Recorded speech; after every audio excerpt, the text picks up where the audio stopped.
One orbital, ठीक है।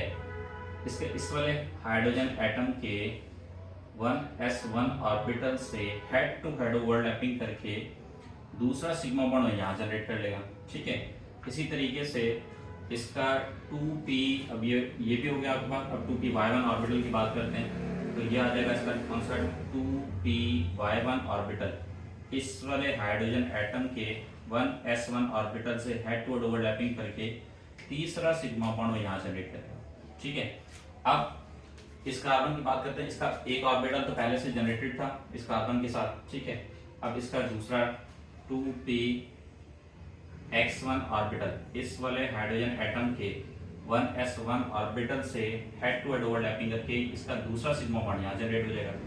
इसी तरीके से कार्बन एटम अपना 2p y1 ऑर्बिटल इस वाले हाइड्रोजन एटम के 1s1 ऑर्बिटल से हेड टू हेड ओवरलैपिंग करके इसका तीसरा सिग्मा बॉन्ड यहाँ जनरेट हो जाएगा। अब इन सब के ये तीन ऑर्बिटल जो है कार्बन के तीन ऑर्बिटल हाइब्रिड हो गए। अब रिमेनिंग जो एक ऑर्बिटल रहा जो अभी तक रिमेनिंग क्या है unhybridised, that is a pz orbital.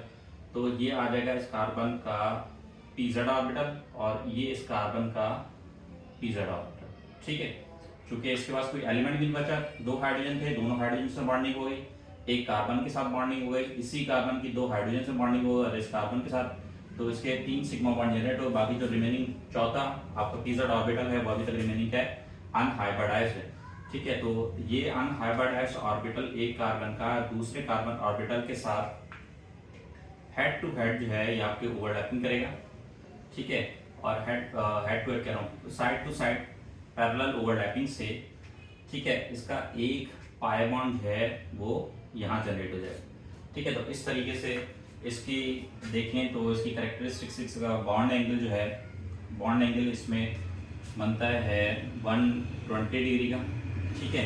इसकी बॉन्ड लेंथ है 1.34 एंगस्ट्रम, ठीक है। इसमें सिग्मा बॉन्ड टोटल कितने बने, 1 2 और ये 3 सिग्मा बॉन्ड बने, ठीक है। इसमें पाई बॉन्ड की बात करें तो इसके अंदर पाई बॉन्ड एक बना है, ठीक है, ये वाला पाई बॉन्ड। इसी तरीके से बॉन्ड पेयर की बात करें तो बॉन्ड